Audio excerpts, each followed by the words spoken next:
최근에 이 부동산 정책에 관해서 여기에서 들려오는 소리를 같으면 혼란을 금할 길이 없습니다.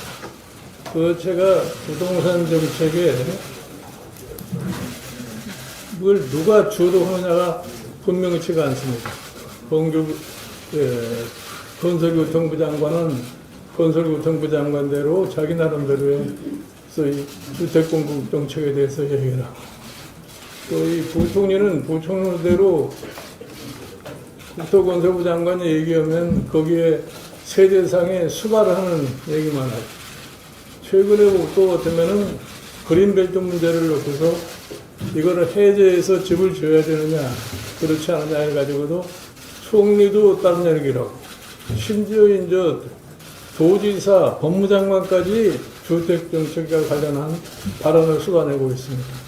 그 제가 일반 국민이 누구의 말을 듣고 이 주택정책을 신뢰해야 되는지 도무지 알 수가 없습니다. 저는 분명하게 말씀을 드립니다.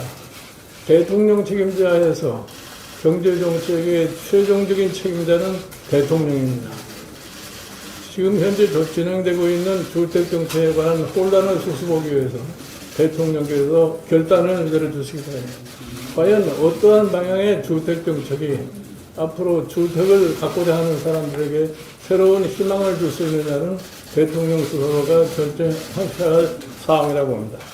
최근에 보면은 세금, 금융 이런 등등으로 인해 가지고 심지어 결혼한 사람들이 혼인신고를 못하고 이미 결혼한 사람도 이혼을 해야만이 자기 재산을 갖다가 보호할 수 있다는 그런 생각까지 영향을 미치고 있습니다. 더군다나 최근에 볼 것 같으면 우리나라 정부 수립위가 조세 문제에 관해서 시위가 발생하고 있는 이런 사태를 겪고 있습니다.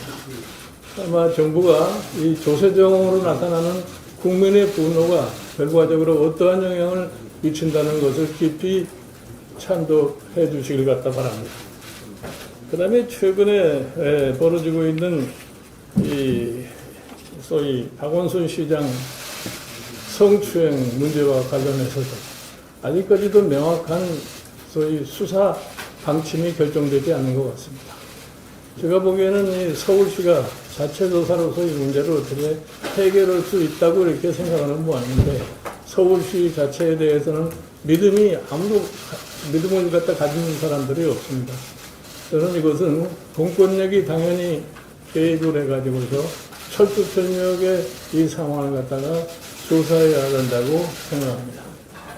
그 다음에 최근에 사법부와 관련해서 가급적이면 이런 얘기를 정당인으로서 안 하려고 했습니다만 사법부에 관련해서 일반 국민들의 사업에 대한 신뢰가 너무 다 추락하고 있는 것이 현실이 아닌가 생각합니다.